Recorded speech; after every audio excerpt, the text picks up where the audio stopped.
यो हो बहसको साथमा कामना सेवा विकास बैंक, प्रगतिको आधार कामना सेवासँगको कारोबार। नेपाल टेलिकमको 4G नै पर्फेक्ट छ। नेपाल टेलिकम, राष्ट्रको सञ्चार। Garima Bikas bank, access to all. Vinayak Siddha college, committed for quality education. गर्वैदेखि बलियो भूगर्भ सिमेन्ट। AITM को perfection, admissions open, AITM Kumaltar.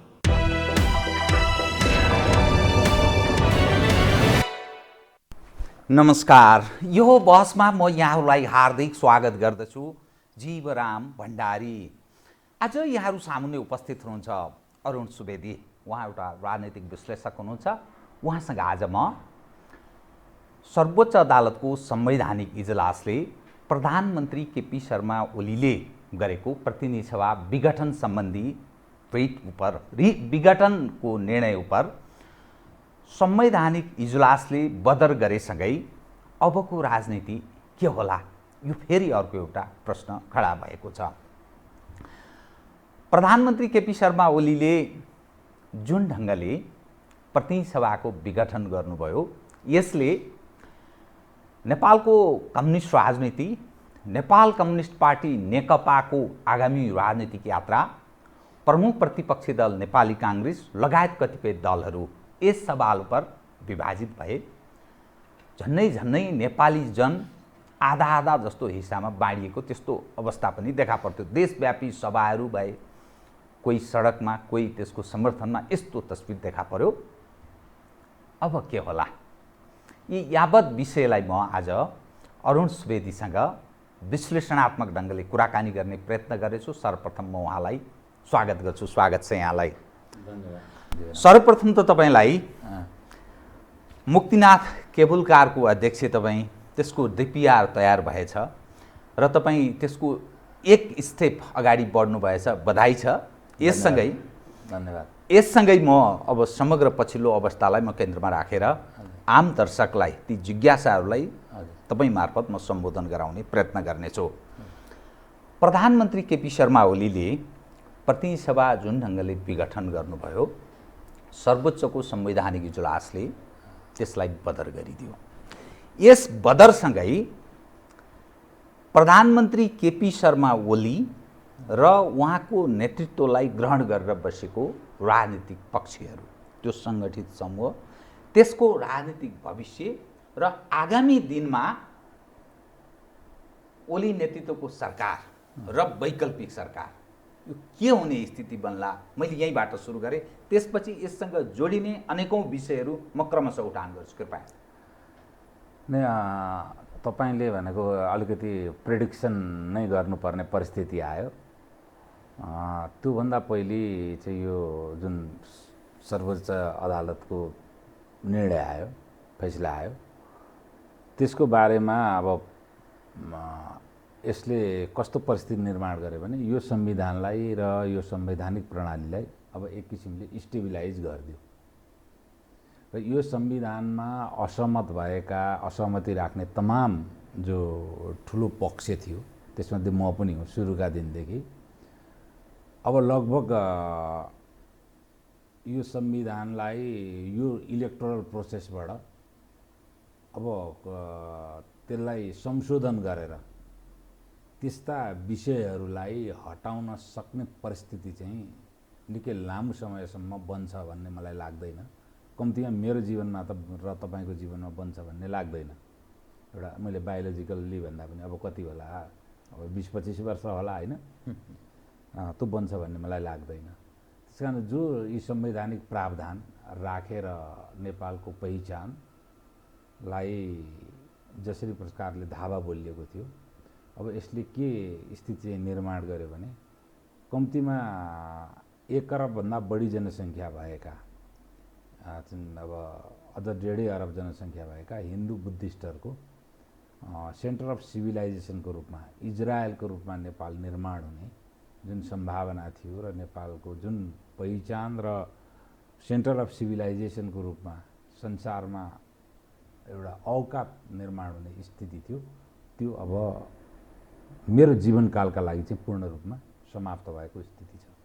त्यसपछि होस्, शुभकामना छ। हैन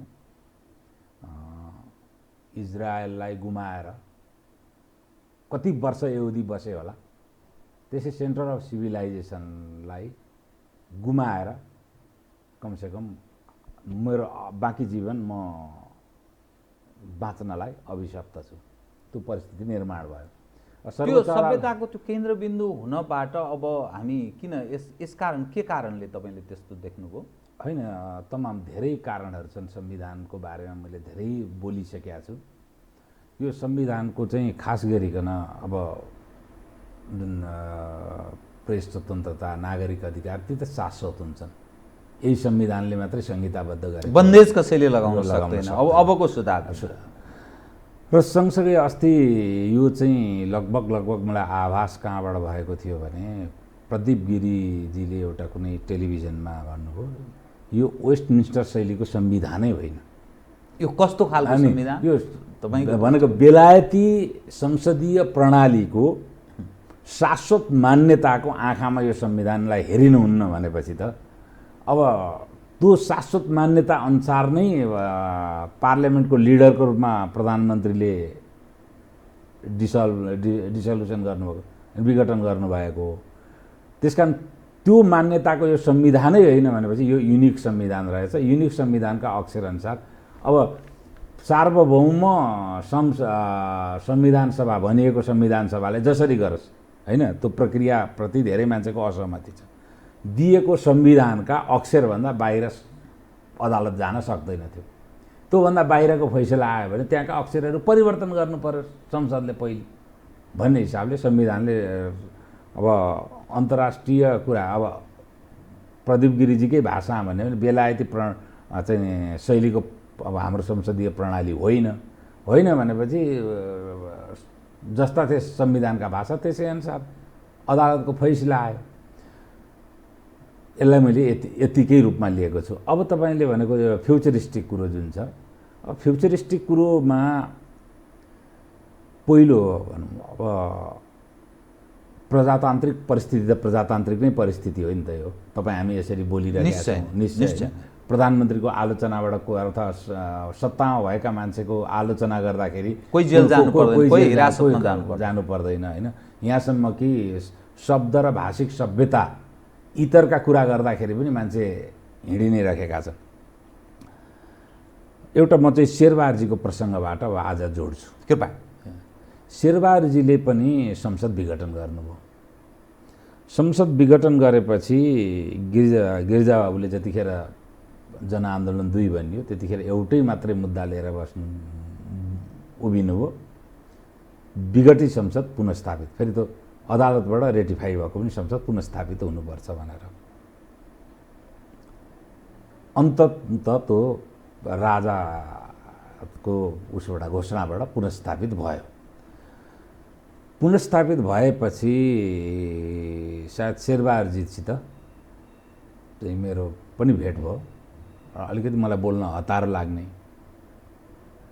उहाँलाई के भने मैले होइन अब काङ्ग्रेस भने अनौपचारिक छ, दाइ नै भनिन्छ, अहिले पनि भेट्दाखेरि दाइ नै भन्छु म, यद्यपि म काङ्ग्रेसमा छैन।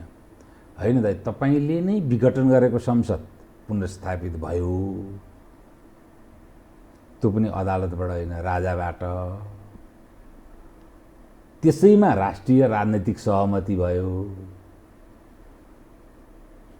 त्यही संसदमा आफू जाँदाखेरि कि आफूले आत्मआलोचना गर्नु पर्यो कि जानु भएन मोरल्ली, यति त हुनु पर्यो नि कि यो मैले जतिखेर विघटन गरेँ तात्कालीन सन्दर्भमा विघटन गरेको भए पनि यो राजनीतिक रूपले चाहिँ त्रुटिपूर्ण साबित भएर आज त्यही संसद पुनर्स्थापित भएको छ र म आफूबाट राजनीतिक त्रुटि भएकोमा म आत्मआलोचना गर्छु भन्दाखेरि त कुनै पहाड खस्ने त स्थिति होइन भनेर भनेको। सम्भवतः मेरो राजनीतिक जीवनमा चाहिँ सबैभन्दा बढी शेरबहादुरजीको खप्की मैले त्यतिखेर खाएँ।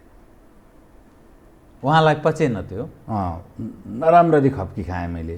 त्यस पछाडि भेटघाटहरू पातलै भए र लगभग अब औपचारिक 1-2 चोटि मात्रै भेटघाट भयो होला।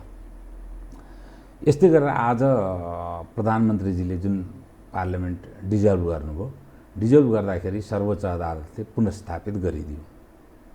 अब यसलाई आज ईश्वरजीको ट्विट हेर्दाखेरि स्वीकारे पनि के गर्ने भने अलिकति चाहिँ उहाँको म अलिकति ईश्वरजीको उपप्रधानमन्त्री तथा नेपाल कम्युनिस्ट पार्टी नेकपा ओली पक्षको वरिष्ठ नेता पनि हुनुहुन्छ। उहाँको ट्विट म अलिकति सुनाइदिन्छु, त्यसपछि तपाईँलाई विषय उठाउन अलिक सजिलो हुन्छ। ताजा जनादेशमा जाने प्रधानमन्त्रीको प्रयासलाई कानुनी आवरणमा निस्तेज बनाउने काम भयो। यसलाई यो निर्णयलाई माने पनि हजुर सम्मान गर्ने सम्मान नगर्ने उहाँले भन्नुभएको छ। यो निर्णयलाई यो फैसलालाई मान्छौँ तर सम्मान चाहिँ गर्न सकिँदैन, थप अस्थिर र जटिल बनाउने छ। यो अबको अवस्था राजनीतिक यात्रा थप अस्थिर र जटिल बनाउने छ। यो कदम यो फैसलासँगै उहाँले के छ भने ट्विट गर्नुभयो। अब उहाँहरूको पालामा दुईटा कुरा छ। एक त पार्लियामेन्टको लिडर अथवा प्रधानमन्त्रीलाई त्यति चाहिँ बलियो बनाउनु पर्ने र यही शैलीको बनाउनु पर्ने थियो भने के हेरेर त्यतिखेर संविधान पास गर्नुभयो उहाँहरूले? उहाँहरूले गरे होइन, तपाईँ मैले गरे त होइन नि त। निश्चय म त अझ यो त आत्मघाती हुन्छ, डेमोक्रेटिक फोर्सले यसलाई रेटिफाई नै गर्नु हुँदैन भनेर बारम्बार लेखेको बोलेको मान्छे एक्लै भए पनि के हेरेर पास गर्नुभयो त उहाँहरूले? अब यस्तै संविधान सर्वोच्चलाई दिनुभएको छ त उसले गर्यो त्यसै अनुसार फैसला। 47 जस्तै क्लज राखेर दिनु नि त, त्यसै अनुसार फैसला गरिदिन्थ्यो गिरिजाबाबुका पालामा गरे जस्तो। अनि यसरी चाहिँ यसले थप अराजकता निर्माण गर्छ। उहाँ त संविधान मान्ने ईश्वरजीहरू त, ओलीजीहरू पनि संविधान मान्ने, म त यो संविधानसित असहमति राख्ने, फेरि सक्रिय बहिष्कार गर्ने मान्छे पनि होइन है, मेरो कुनै आन्दोलन छैन संविधानको विरुद्ध भने। तर अदालतबाट प्रचलित संविधान अनुसार आएको फैसलालाई यसरी चाहिँ त यस्तो प्रकारको अस्वीकृतिपूर्ण र असम्मानपूर्ण शब्द उहाँको कदको नेताले नगर्नुभएको भए उहाँको पनि इज्जतै बढ्थ्यो। ईश्वर पोखरेलजीको इज्जत घटेर अथवा केही भएर त म त निरपेक्ष छु त्यसमा, उहाँको बढोस् नै भन्ने कामना गर्छु, अरूप्रति किन दुराग्रह राख्नुपर्ने छ र।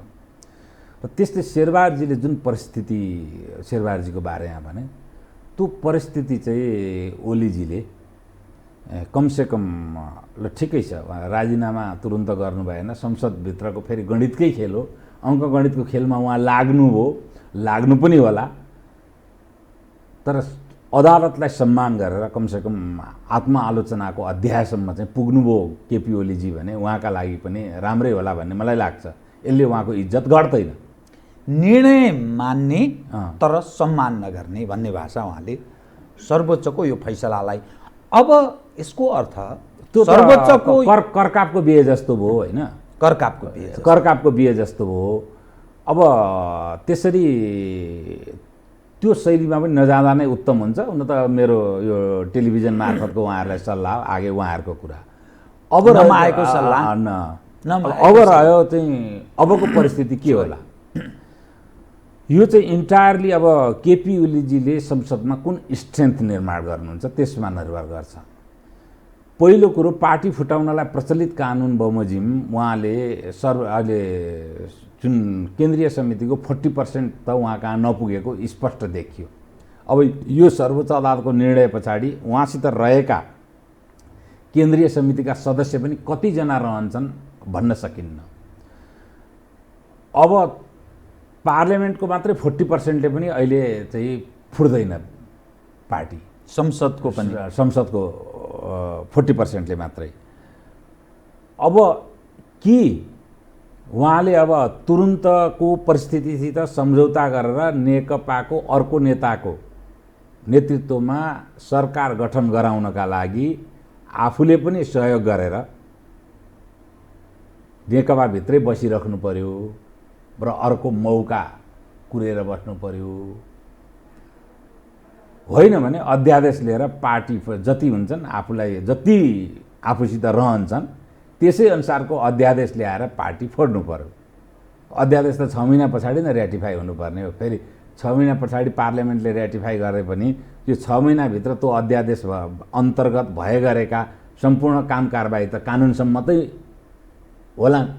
प्रधानमन्त्रीले नैतिक त्योभन्दा हिसाबले बाहेक अब अध्यादेश ल्याउने, पार्टी फोर्ने यो त्यो ठिक हुन्छ र? अब त उहाँ ठिकै हुन्छ। राजनीतिक हिसाबले पराजित हुनुभयो कि त उहाँले अलग एउटा पार्टी डिक्लेयर गरेर होइन, म जे उहाँ हो पनि यिनीहरू जानु पर्यो। उहाँको सबभन्दा ठुलो यो अन्यथा अहिलेको कसरी सम्भव हुन्छ? नैतिक तपाईँ हिसाबले उहाँ भनेको एकदम त ठिक। पराजित भइसक्नुभयो। त्यसैले त मैले शेरबहादुरजीको चाहिँ अहिले उदाहरण दिएको हो।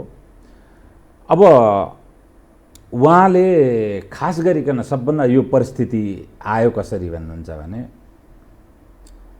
उहाँले जब उहाँका पनि त कानुनी सल्लाहकार थिए होला, संविधानकै अक्षरले त काहीँ पनि यो कुरो विघटनको कुरा बोलेको थिएन होइन। भाव लिएर चाहिँ मतलब बेलायती संसदीय प्रणालीको हवाला दिएर नै उहाँहरूले गर्नुभएको थियो, उहाँले गर्नु।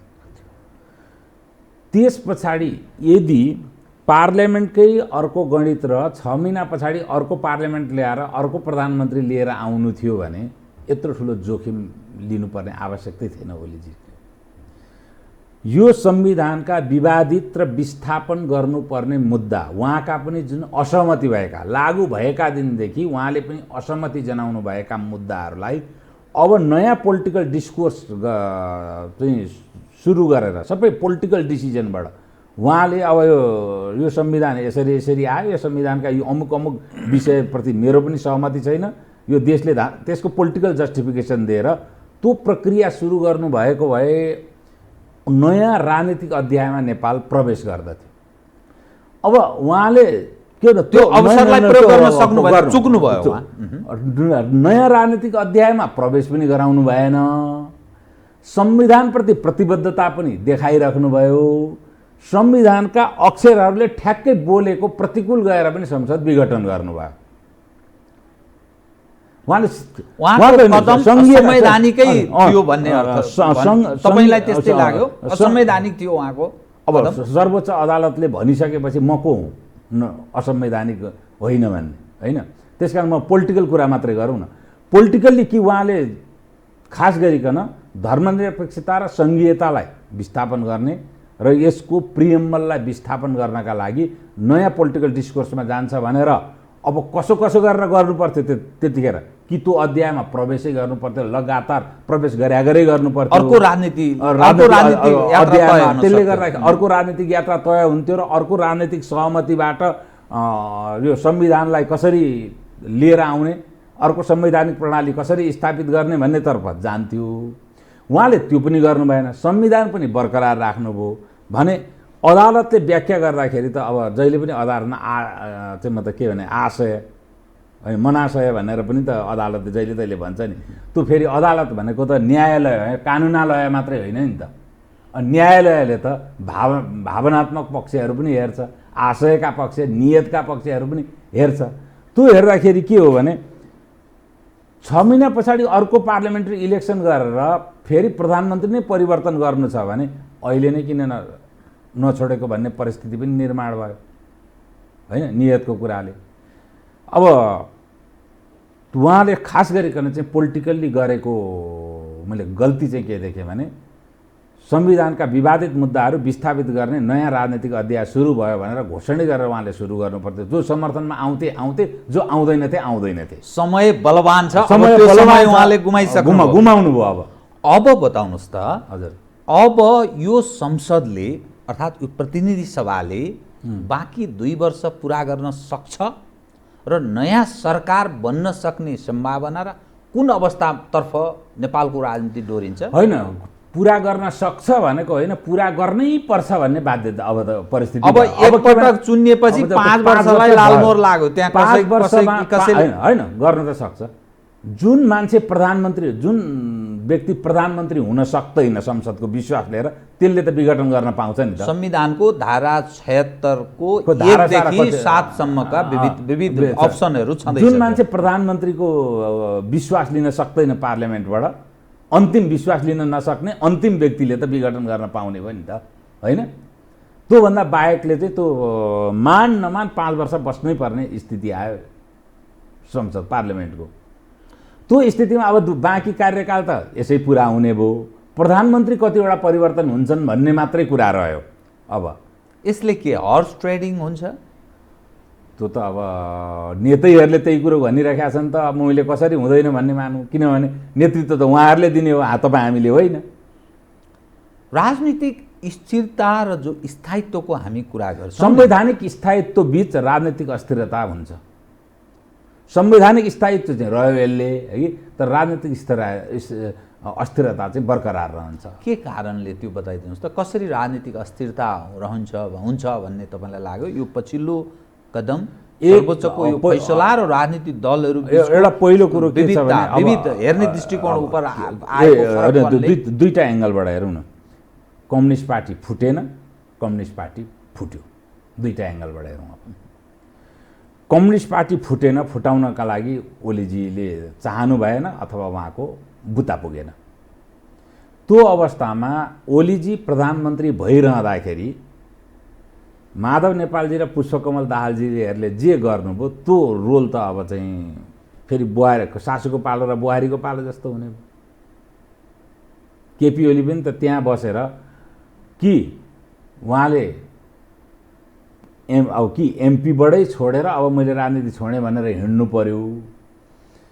उहाँको स्वभाव त्यस्तो जस्तो मलाई लाग्दैन, होइन भने त कम्युनिस्ट पार्टीभित्रै उहाँले अब जो मान्छे अब प्रधानमन्त्री भएर आउला त्यो एक किसिमको परिस्थिति निर्माण भइरहला।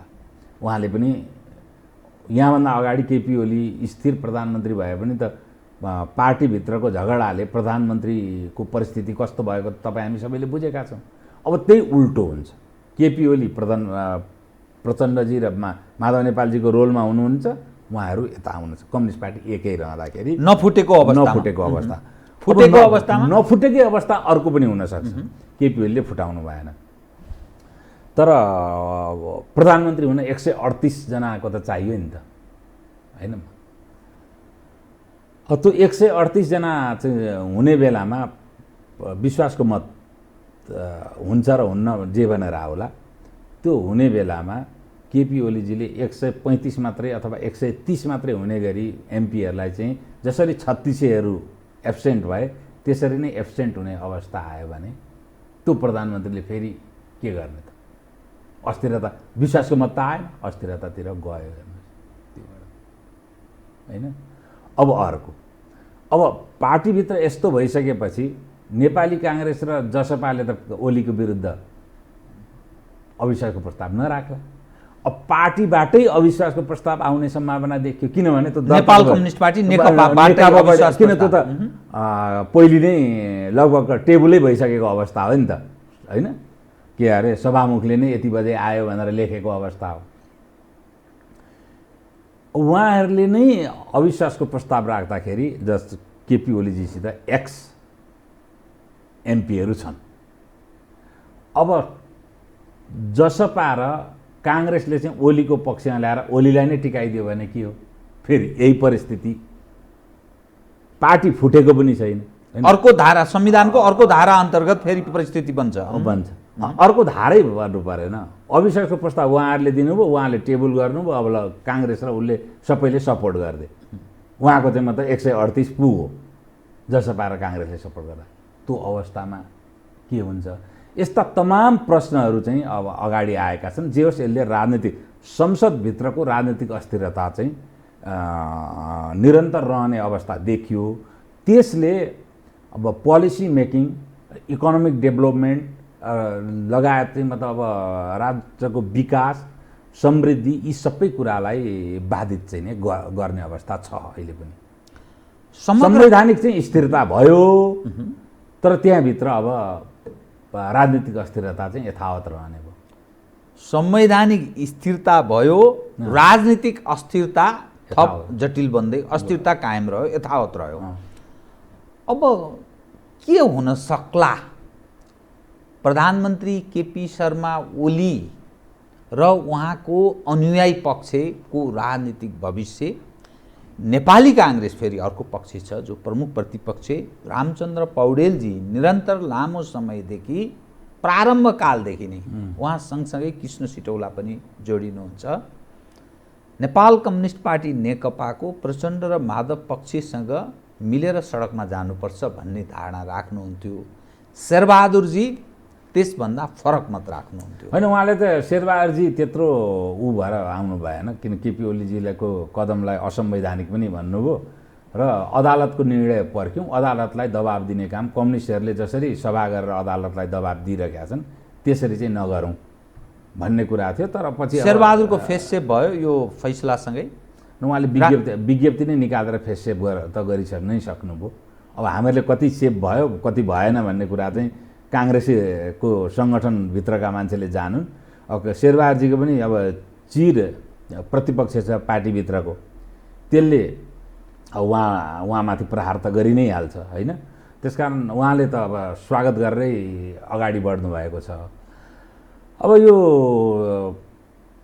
मैले तुरुन्त देखिया चाहिँ अब पार्टीले चाहिँ दर्ता गरेको जुन कम्युनिस्ट पार्टीले दर्ता गरेको अविश्वासको प्रस्ताव एक्टिभ भएर अगाडि आउने हो कि होइन। त्यसो गर्दाखेरि अविश्वासको प्रस्तावमा मतदान हुँदाखेरि के स्थिति हुने हो। अब काङ्ग्रेस र जसपासित केपी ओलीले कस्तो सम्बन्ध निर्माण गर्नुहुने भयो प्रधानमन्त्रीको रूपमा अहिले।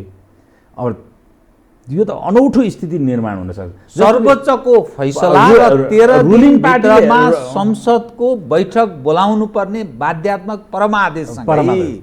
फेरि यो 13 दिन कस्तो पर्यो कि यो पश्चिमाहरूले पनि 13 नम्बर कहीँ पनि तपाईँ त्यो ठुला ठुला बिल्डिङमा जानु हो भने त्यो लिफ्टमा 13 नम्बर हुँदैन क्या। नेपालमा त 13 दिन भने त नराम्रो त्यो सिद्धिने एक हिसाब जुठो बाटो। अनि त्यो 13 दिन पर चाहिँ मलाई हाँसो उठो भला ठिकै छ। अब यो यसलाई भौतिकवादी भएर नै हामीहरू सोचौँ होइन। अनि अब 13 दिनमा बिचमा त छ नि त। अब 13 दिनमा संसद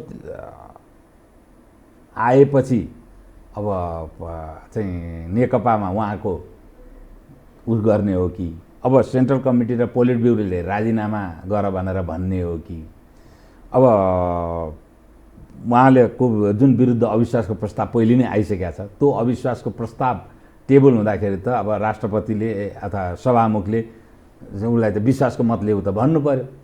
विश्वासको मत लिँदाखेरि काङ्ग्रेस र जसपाले चाहिँ ओलीको पक्षमा विश्वासको मत हाले। कम्युनिस्ट पार्टीबाट चाहिँ उहाँ माइनोरिटीमा पर्नुभयो भने त्यतिखेरको संवैधानिक उपाय के होला। राजनीतिक हिसाबले अनेकौं अतिक्रम अनेकौं सम्भावनाको खेल रहने हुने भयो। अब प्रधानमन्त्रीको सवाल एउटा रह्यो, यससँगै यदि प्रधानमन्त्री केपी शर्मा ओलीको राजनीतिक यात्रा ओह्रालो लाग्ने क्रममा गयो भने यो घटनाक्रमले उहाँको राजनीतिक यात्रा ओह्रालो लाग्ने क्रम प्रारम्भ उहाँलाई धुस्नु पाउने काम हुन्छ भने त्यो त लगभग अब सम्पन्न भयो नि त अवस्था। ओलीको राजनीति ओली धुस्नु हुनुभयो त्यो त पक्कै हो नि त। उहाँ त्यत्रो शक्तिशाली प्रधानमन्त्रीको रूपमा उहाँको आगमन भएको अहिलेको अवस्था के छ त। यससँगै राष्ट्रपतिको भविष्य उप के हुन सक्छ जुन ढङ्गले यो नेपालको राजनीतिक वातावरण पछिल्लो समयमा बन्दै गएको छ। साखमा प्रश्न आयो अब महाभियोगमा जान सक्ने अवस्था हुन सक्छ यो घटनासँगै राष्ट्रपति उप प्रधानमन्त्रीलाई विस्थापित गरेपछि अनि त्यहाँ प्रवेश गर्ने स्थिति बन्छ। अब प्रधानमन्त्रीलाई विस्थापित गरेर या उहाँलाई बाध्य पार्ने उहाँलाई छोड्न बाध्य पार्ने अर्को पनि प्रधानमन्त्री त आउनै पर्यो होइन। तर अब यो संवैधानिक स्थिरता भइसकेपछि मलाई लाग्दैन कि राष्ट्रपतिप्रति त्यसरी महाभियोगकै हदसम्म नेपाल जुन ओलीका विरोधी मान्छेहरू पनि त्यो हदसम्म पुगिहाल्ने स्थिति म देख्दिनँ सबै। र काङ्ग्रेस र जसपा पनि राष्ट्रपतिलाई नै अब त्यसरी महाभियोगबाट विस्थापित गर्ने पक्षमै जाइहाल्ने अवस्था। उहाँका अब राष्ट्रपतिका कतिपय अहिले चाहिँ आदेशहरूमा असहमति जनाए पनि त्यो हदसम्म चाहिँ पुगि नहाल्ला कि भन्ने लाग्छ मलाई अहिले। अनि प्रधानमन्त्री केपी शर्मा ओलीले प्रतिनिधि सभा विघटन गरेसँगै भएका विभिन्न संवैधानिक अङ्गहरूको नियुक्ति महत्त्वपूर्ण नियुक्ति यस सवाल उपर के हुन सक्छ। त्यसलाई त अब फेरि पनि त्यसको चाहिँ न्यायिक निरूपणमा जाला त अरू के भन्ने र तर के भने अब पार्लियामेन्ट आइसकेपछि त ती सबैले अब यो त अब कानुनको मान्छेले अलिकति बढी भन्न सक्ला यसमा, तर प्र्याक्टिसको आधारमा फेरि त सुनवाईमा त जानु पर्यो होला नि त, पार्लियामेन्ट्री हियरिङमा त होइन, अथवा संसदीय सुनवाईमा त जानु पर्यो होला उहाँहरू। तर कतिपय त 45 दिन कोर्स पुरा गरेर संसद नभएको अवस्थामा नभयो त संसद नभएको अवस्थामा 45 दिन पुरा भयो, अन्त सुनवाईमा जानु पर्यो, त्यो लिगल अर्को पार्ट भयो। त्यो चाहिँ अब त्यसमा पनि फेरि त्यसलाई चाहिँ न्यायिक निरूपणको विषय सायद भइसक्यो होला, एक दुईवटा इजेलले चाहिँ रिट परिसक्यो होला, अब अलग किसिमले न्यायिक निरूपण होला त्यसमाथि। अब यससँगै नेपालको कम्युनिस्ट राजनीतिको भविष्य र यो सिस्टमसँग पनि काहीँ न काहीँ जोडिने विषय बन्न सक्छ भन्ने कतिपय मानिसहरू यस ढङ्गले पनि बुझ्ने या बुझाउने प्रयत्न गर्छन्। नेपालको कम्युनिस्ट हौँ भन्नेको राजनीतिक भविष्य के रहने? किनभने यो विभाजित अवस्था होइन, यो कम्युनिस्ट हुँ भन्नेहरूको यसरी हेरौँ, कम्युनिस्टहरूले बहुदलीय प्रणाली मानेको कुरा चाहिँ सबैले स्वीकार गरिसकेको छ। यद्यपि पुष्पकमल दाहाल र झलनाथजीले बारम्बार ओलीजी चाहिँ के अरे समाजवादतर्फको यात्रामा जानु भएन भनेर आरोप लगाइरहेका छन्, त्यसले गर्दा एउटा संशय चाहिँ स्थापित भएको छ। त्यो भनेको के हो? जनवादी केन्द्रीयता भने आओ कि के भनेको त होइन? तर यो संविधानलाई एज ए होल राखेर हेर्नुभयो भने यसले सम्बोधन गरेको भनेको तात्कालीन नेपाली काङ्ग्रेसको एजेन्डालाई पनि होइन, नेकपा एमालेको एजेन्डालाई पनि होइन। यो कसको एजेन्डालाई ग्रहण गरेर हिँडेको छ? कम्प्लिटली मधेसका एजेन्डालाई तुष्टिकरणका लागि केही चारोहरू दिएर कम्प्लिटली यो संविधानको अब सूत्राधार भन्नुहोस् र यो संविधानमा सम्बोधन गरिएको भनेको आन्तरिक रूपमा प्रचण्डजीकै एजेन्डा हो र बाह्य रूपमा सांस्कृतिक अतिक्रमणकारीहरूकै एजेन्डा हो। यो जुन राजनीति तर त्यो दुईटै एजेन्डाको है आज चाहिँ अब राजनीतिक रूपले त्यसलाई सांख्यिक रूपले आफूलाई कति सफलतातिर लानुहुन्छ मलाई थाहा छैन, किनभने भोट पनि पाउनु पर्यो, भोट पाएका मान्छेहरूको भोट पनि पाउनु पर्यो पार्लियामेन्टभित्र। सङ्ख्याको राजनीतिमा उहाँ कति सफल कति असफल म भन्न सक्दिनँ, उपरान्त हुनुहोला। तर यो फैसला आइसकेपछि नेपालको राजनीतिमा पूर्ण रूपेण सफल पात्र चाहिँ एकजना मान्छे मात्रै हो, त्यो प्रचण्डै हो।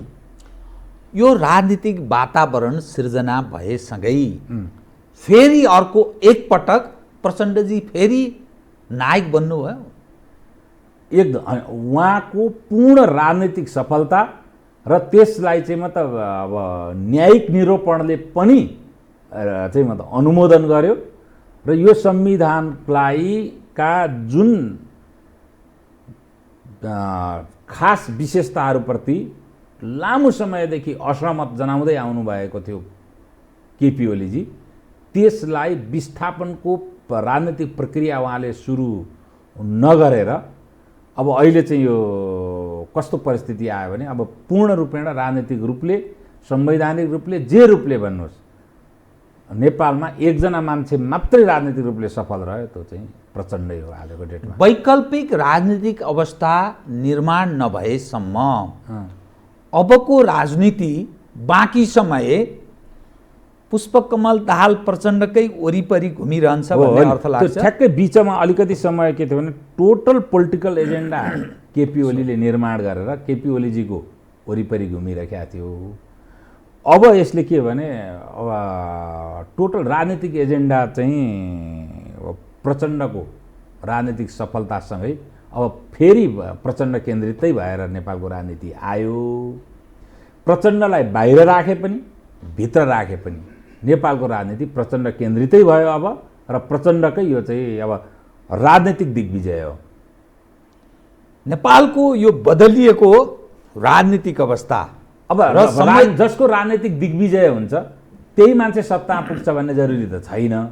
मैले अघि भनिसकेँ होइन, जनताको गणित र अङ्कगणित जे होला, पहिले पनि त अब सबै शासकीय प्रणालीदेखि लिएर संविधानका विशेषता प्रचण्डको, पार्टी चाहिँ प्रचण्डको तेस्रो भएकै हो पहिले पनि होइन। त्यस कारण त्यो गणित त के होला, तर यो यसमा चाहिँ विवादै छैन कि यो प्रचण्डको पूर्ण सफलता हो। यो त 2 वर्षसम्मको तपाईँले अहिलेको तस्विरलाई हेरेर भन्न सकिने भयो। तर नेपाली जनको धारणा के बनेको हुन सक्छ र के बन्न सक्छ? 2 वर्षपछि त चुनावमा जानुपर्छ र कम्युनिस्ट हौँ भन्नेहरूले जुन चरित्र देखाए, विगतमा सबै खाले परीक्षणहरू भएकै हो, काङ्ग्रेसको पनि परीक्षण भएको, कम्युनिस्टको पनि जुन परीक्षण भयो, यसले आगामी दिनमा ल्याउन सक्ने राजनीतिक सहज या असहज अवस्था र नेपाली जनको भर्डिक्ट कस्तो, जनमत कस्तो बन्न सक्ने? अब के छ भने मैले भने संवैधानिक स्थिरताको अध्यायमा प्रवेश गर्यो र संविधानमा जुन अहिलेसम्म अलिअलि झिनु मसिनु किसिमले, जस्तो कि अब राज संस्थाको बारेमा पनि बहसहरू भएका थिए, अब जुन पिँढी आउँछ त्यो पिँढी चाहिँ अब अहिले संवैधानिक मुद्दाहरूमा जेमा हामीहरू बहस गरिराखेका छौँ त्यसबाट निरपेक्ष आउँछ। अब त्यसप्रति त्यत्रो ठुलो सरोकार राख्दैन। अनि त्यसले गर्दाखेरि संवैधानिक स्थिरता हुन्छ र अर्को निर्वाचनमा अब म के देख्छु भने ल कम्युनिस्ट पार्टीले हार्यो, मान्नुहोस् अहिलेको अनेक कारणले हार्यो, कङ्ग्रेस आउँछ। कङ्ग्रेस आएर के फरक पर्छ? अहिले कम्युनिस्ट पार्टीको सरकार र त्यो अब फेरि कङ्ग्रेसको सरकार आउँदाखेरि तात्विक फरक चाहिँ संवैधानिक र पोलिटिकल एजेन्डामा केही पनि फरक पर्दैन। अब हामीहरूले एउटै कुरा मात्रै के गर्नु पर्यो, हामी सकेनौँ अबको 20-25 वर्ष पछाडि नेपालका 10-8वटा जनजातिको त पहिचान पूर्ण रूपमा सकिनेवाला छ। कसरी पहिचान कसरी सकिन्छ? अनि यो जुन हामीले संविधान राखेका छौँ, संविधानले दिएको अधिकार दिने कन्भर्सनबाट सकिन्छ, पुरै धर्मान्तरण, सांस्कृतिक अतिक्रमणबाट सकिन्छ है। अब जे हुन्छ र त्यही लाग्दा हामी फिलिपिन्स पनि हौँला होइन, अथवा अलिअलि चाहिँ मतलब बचेको इन्डोनेसिया जस्तो हौँला, जे जस्तो हौँला। र अर्को निर्वाचनमा काङ्ग्रेसै आए पनि प्रक्रिया त्यही अगाडि बढ्ने हो, कम्युनिस्ट पनि फेरि को पुनरागमन भयो भने प्रक्रिया त्यही हुने हो। तर राजनीतिक एउटा स्पेस चाहिँ खाली रहन्छ। त्यो स्पेस के खाली रहन्छ भने केपी ओलीजीले पनि जुन लिबरल कन्जर्भेटिजमको अध्यायमा आफूलाई प्रवेश गर्ने मौकाबाट चुक्नुभयो, यसपालि अवसर गुमाउनु भयो है। यदि त्यहाँ गएको भए उहाँलाई के प्राप्त हुन्थ्यो, कसरी सफल हुन सक्ने सम्भावना के थियो? मैले त भने लेकवाले ENLSको हुनुहुन्थ्यो उहाँ, त्यो मौका उहाँले गुमाउनु भयो। अब राप्रपाले यत्रो 30औं वर्ष प्रयत्न गर्दाखेरि पनि नभएको, अब त्यो क्लबबाट पनि हुँदैन, राप्रपाबाट केही हुँदैन। अब जसरी चाहिँ इन्दिरा गान्धीले पहिलेदेखि थियो, तर जस्तो जनसङ्घ छ नि त भारतमा, सोसाइटी त्योभन्दा अगाडि यो त आरएसएस पछि जनसङ्घहरूको सांस्कृतिक राष्ट्रियताको मुद्दा किन नेहरूका पालामा र उसको पालामा के अरे लालबहादुर शास्त्रीहरूका पालामा चाहिँ अलिकति कमजोर जस्तो देखियो, पछि आएर चाहिँ इन्दिरा गान्धीको उदय पछाडि बिस्तारै किन बढ्दै आयो भन्नुहुन्छ भने इन्दिरा गान्धीले संविधान संशोधन नगरुन्जेलसम्म भारतको संविधान सेकुलर संविधान थिएन। डाक्टर राजेन्द्र प्रसाद गएर चाहिँ जुन एक्टिभिटी पहिलो राष्ट्रपतिले त्यसले सर्वपल्ली राधाकृष्णनहरूको क्रियाकलापले गर्दाखेरि त्यो चाहिँ कङ्ग्रेसकै सरकार भए पनि त्यहाँको हिन्दू मेजोरिटीले हामी चाहिँ बडो भल्नरेबल स्थितिमा छैनौँ है भन्ने अनुभूति गरिरह्यो। नेहरूकै चाहिँ प्रधानमन्त्रीत्व कालमा श्यामा प्रसाद मुखर्जी मन्त्री पनि भए होइन, त्यो अनुभूति गरिरहेको। जब सेकुलर भएपछि एकदमै अप्ठ्यारो परिस्थिति निर्माण भयो त्यहाँ र एकदम तुष्टिकरणको राजनीति पनि पराकाष्ठमा पुग्यो र मेजोरिटीले अब हामीहरू नै सङ्कटमा पऱ्यौँ भन्ने ठान्यो। त्यस पछाडि एउटा अलिकति कट्टर दक्षिण पन्थको बिजेपीको गठन भयो। त्यो गठन हुँदाखेरि 2-4जना एमपी थिए, 4जना सायद एमपी थिए। अहिले आएर बिजेपी भारतको चाहिँ एकदमै ठुलो शक्तिको रूपमा रूपान्तरित भयो। त्यो मेजोरिटी पपुलेसनलाई अत्यन्तै डिफेन्सिभ बनाएको र तुष्टिकरणको राजनीति भएको हुनाले नै त्यो भएको। अब नेपालको ठ्याक्कै त्यही स्थिति हो अहिले कम्प्लिटली। र लिबरल कन्जर्भेटिभ कित्ता अर्थात् मोडरेट कन्जर्भेटिभ कित्तामा एउटा कद्दावर लिडर आयो, आएन भने लिडर माथि बन्दै जाला, त्यो स्कुल खाली छ। त्यो स्कुलमा एउटा कन्जर्भेटिभ कित्तामा एउटा फोर्स आयो भने अर्को निर्वाचनबाट सानोतिनो उपस्थिति हुनसक्छ। बिस्तारै यही संविधान अन्तर्गत लामो समय पछाडि एउटा कारगर उपस्थिति हुनसक्छ त्यो फोर्सको, तर त्यो उपस्थिति भए पनि जुन यो नेपालको पहिचान र नेपालको मेजोरिटीहरूमाथिको अन्याय र अत्याचारपूर्ण संवैधानिक प्रावधानसहितको यो संविधान छ र जुन अहिलेको इलेक्टोरल प्रोसेस छ त्यसले यसलाई विस्थापन गर्न सक्ने अवस्था म देख्दिनँ। र हाम्रा आत्मघाती विशेष संविधानका हाम्रो सभ्यताप्रति घात गर्ने विशेषताहरू यथावत रहन्छन्। यसलाई सहेरै बस्नका लागि हाम्रो समाज, हाम्रो सभ्यता, हाम्रो देश अभिशप्त हुन्छ। त्यो नयाँ पुस्ता र परम्परालाई श्रद्धा सम्मान गर्ने पक्षहरू, समूहहरूलाई समेटेर जान सक्दैन यो भएका राजनीतिक दल काङ्ग्रेस, राप्रपा या मधेस किन तपाईँलाई त्यस्तो लाग्यो? होइन, केमोफ्लेज देखियो त बिचबिचमा, होइन? अब ओलीजीले पनि दुईवटा त्यस्तै क्रियाकलाप गर्नुभयो। त्यस पछाडिका आफ्ना भाषणहरूमा कम्प्लिटली उहाँले त्यसलाई भुलिदिनु भयो। अब यसले के छ भने भोलि मकबुल र विलियमलाई राष्ट्रपति हुने ढोका खोलै गरेका छ। मकबुल र विलियम, जुन दिन मकबुल र विलियम राष्ट्रपति होला त्यस दिन मच्छेन्द्रनाथको भोटो जात्रा के हुन्छ, अर्थात् मुसलमान र क्रिस्चियनको तपाईँले कुमारीको रथयात्रा के हुन्छ, सम्यक पूजा के हुन्छ, खड्ग जात्रा के हुन्छ, यी हाम्रा पहिचानात्मक कुरा हुन्। त्यसकारण यी कुराहरू अब बिस्तारै बिस्तारै हामी त्यही भने इन्डोनेसिया जस्तो हौँला अथवा फिलिपिन्स जस्तो हौँला, के हुन्छौँ थाहा छैन, तर हामी त्यो अध्यायमा प्रवेश गरौँ। यसको लागि अब के सबै जित्नु नै पर्छ भन्ने छैन। इतिहासमा धेरै सभ्यताहरूले हारेका छन्, पगानहरू सकिएका छन्।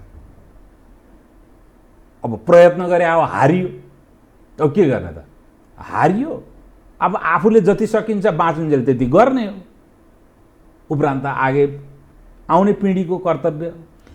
नेपाल र नेपालीको भावना, हाम्रो परम्परागत पक्षलाई श्रद्धा माया नगर्ने पक्ष हाबी हुनुको मूल कारण के? जब मानिस त्यसमा स्वाभाविक ढङ्गले एउटा कुनै पनि व्यक्ति जुन देशमा जन्मियो, जुन संस्कृतिमा हुर्क्यो, त्यो परम्परा, मूल्य र मान्यताबाट च्युत हुने पक्षलाई बोकेरै हिँड्ने स्थिति बन्छ भन्ने तपाईँलाई किन लाग्यो? बनिरहेको छ भन्ने के छ भने नेपालमा जबरजस्त चाहिँ त लेफ्ट र लिबरल कित्ताहरू हाबी भएको अवस्था हो र यो जुन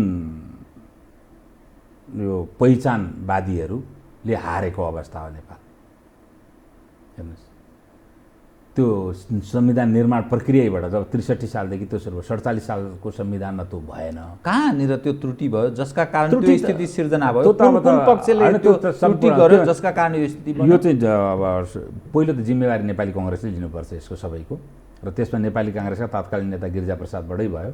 12 बुँदेमा नभएका कुराहरूलाई संविधानको मूल विशेषता बनाएर अन्तरिम संविधानमै त्यसलाई हालेर जब अगाडि लिएर आउनुभयो, त्यस पछाडि हाम्रो सभ्यताको केन्द्र भएर रहिरहने जुन हाम्रो शक्ति थियो त्यो शक्ति पनि समाप्त भयो र हामीहरू बिस्तारै बिस्तारै अब चाहिँ मतलब अघि भनिहालेँ 10-20 चाहिँ जनजातिहरूको त अस्तित्व सङ्कटमा पर्छ। 10-20 काङ्ग्रेसले त्यो ढङ्गले काङ्ग्रेसको यो दोस्रो तेस्रो चौथो पुस्ताले पनि त्यो बोकेर हिँड्न सक्ने सम्भावना होइन। अब त झन् के छ हाम्रो काङ्ग्रेस त्यो बाटोमा जान सक्दैन। अब हाम्रो चाहिँ त सफ्टवेयर, दिमागको सफ्टवेयरै त्यसरी डेभलप हुन्छ कि अब हाम्रा कोर्सहरू त्यसरी निर्माण गरिन्छन्, हामीहरूलाई त्यस्तै पढाइन्छ होइन।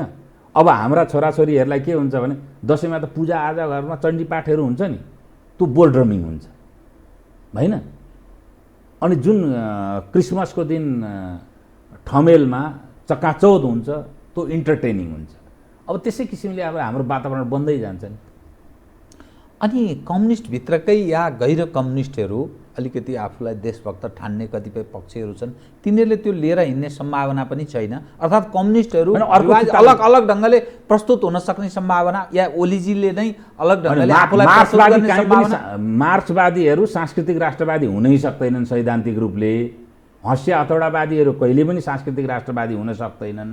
त्यो भयो भने एउटा त्यो बाइपोलारिटी हो। बाइपोलारिटी भनेको सिरियस मनोरोग हो। हेर्नुहोस्, भयो भने त्यस कारण त्यो कम्युनिस्टको त कुरै छाड्नुहोस्, काङ्ग्रेसको पनि त्यो सम्भावना छैन। त देशभरि फेरि कि काङ्ग्रेस छन् कि कम्युनिस्ट छन्, अब अर्को गर्नु पक्ष त नै। हारिन्छ त, अब हारिन्छ। अब हारियो, यो सभ्यताको लडाइँ हो, सभ्यताको अस्तित्वको लडाइँ हो, हारियो। सभ्यता हार्यो, सभ्यता हार्यो, हार्यो, हार्यो, सभ्यता हार्यो। सभ्यताको लडाइँमा हामी हार्यौँ। यो स्थिति रहिरहन्छ। कमसेकम मेरो जीवनकालमा त यो परिवर्तन हुने सम्भावना भयो भने राम्रो कुरा हो, कहिलेकाहीँ अनायासै रूपमा पनि, होइन?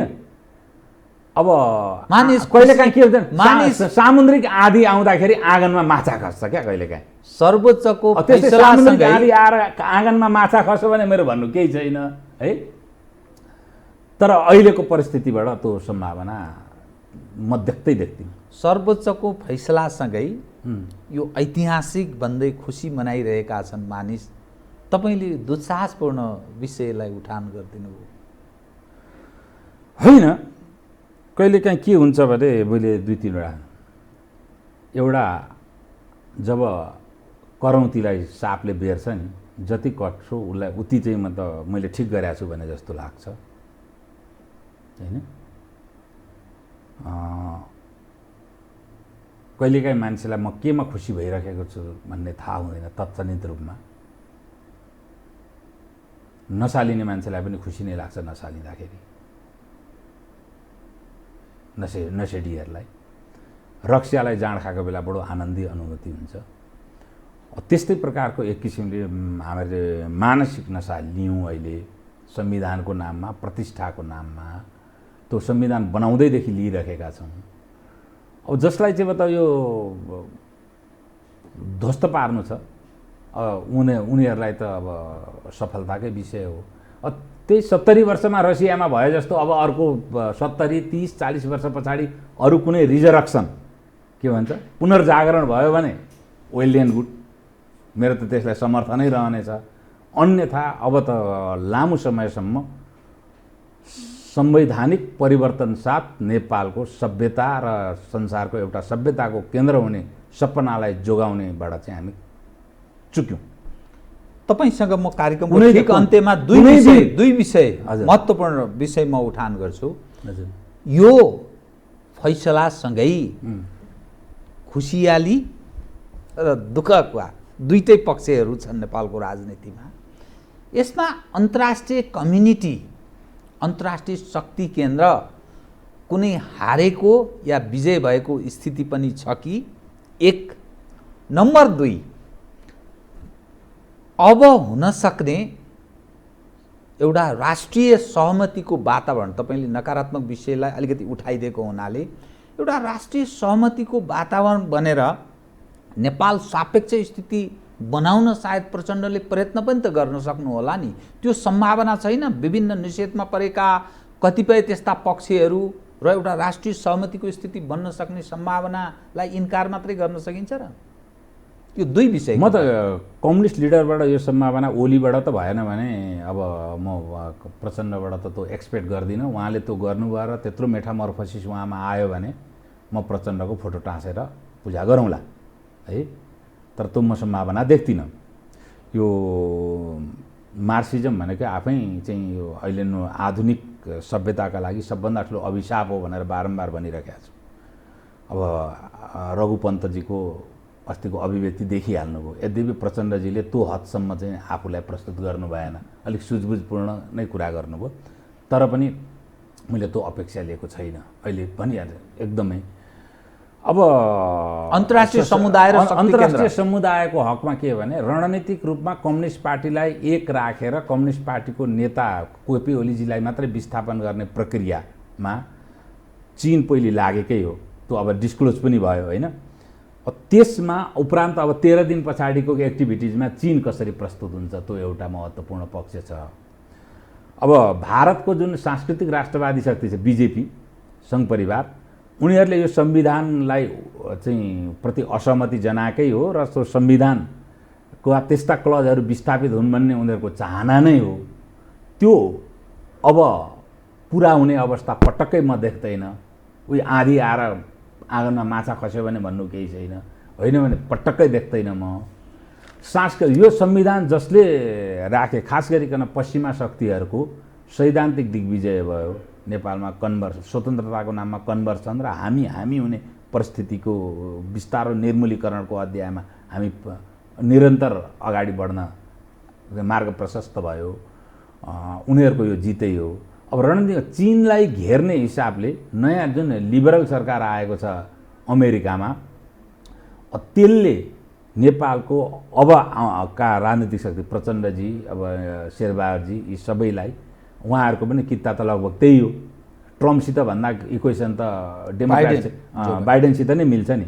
त्यसलाई कसरी उपयोग गर्छ अमेरिकाले र उहाँहरू कसरी उपयोग हुनुहुन्छ त्यो हेर्न बाँकी छ। अब अन्तर्राष्ट्रिय राजनीतिमा चाहिँ मोदी र अमेरिकाको पनि पूरकता अपरिहार्य भएको छ। तर अमेरिकाका अथवा पश्चिमका नन स्टेट एक्टरहरूले मोदीलाई त्यति नै दुःख पनि दिइरहेका छन्। नेपालमा त एकदम सक्रिय छ। फेरि नेपालको त राजनीति उनीहरूका लागि एकदमै कम्फर्टेबल पनि छ। भारतको चाहिँ सैद्धान्तिक रूपमा बिजेपी सङ्घ परिवार र भारतको वर्तमान सत्ताको चाहिँ अहिले मैले यसलाई तुरुन्त हारै हो। अब उनीहरूले यसलाई स्वीकार गरेर आफूलाई रणनीतिक ड्यामेज नहोस् भन्ने पक्षमा लाग्ने मात्रै हो उनीहरूको, अरू विकल्प छैन। नेपालको संविधानलाई स्वीकार गरेर मोदीजीले रणनीतिक रूपले र आफ्नो इन्टरनल सेक्युरिटीमा नेपाललाई प्रयोग गरेर कुनै पनि प्रकारको नकारात्मक असर नपरोस् भनेर त्यतिसम्म मात्रै आफूलाई लिमिट गर्नुपर्ने परिस्थिति देखियो। भारतको संस्थापन पक्षको चाहिँ हार। संस्थापन पक्षको हार। हस्, तपाईँसँग म अरू विषय पनि कुरा गर्न चाहन्थेँ, समयले यतिसम्म साथ दियो। बहुत धन्यवाद छ है यहाँलाई पनि धन्यवाद। आदरणीय दर्शकवृन्द, उहाँ हुनुहुन्थ्यो अरुण सुवेदी, राजनीतिक विश्लेषक। समसामयिक विषयलाई केन्द्रमा राखेर गरेको कुराकानी। म सहित मेरो सम्पूर्ण युनिटलाई कार्यक्रमबाट बिदा दिनुहोस्। तर यो हो टेलिभिजन, हेर्दै रहनुहोला। नमस्कार।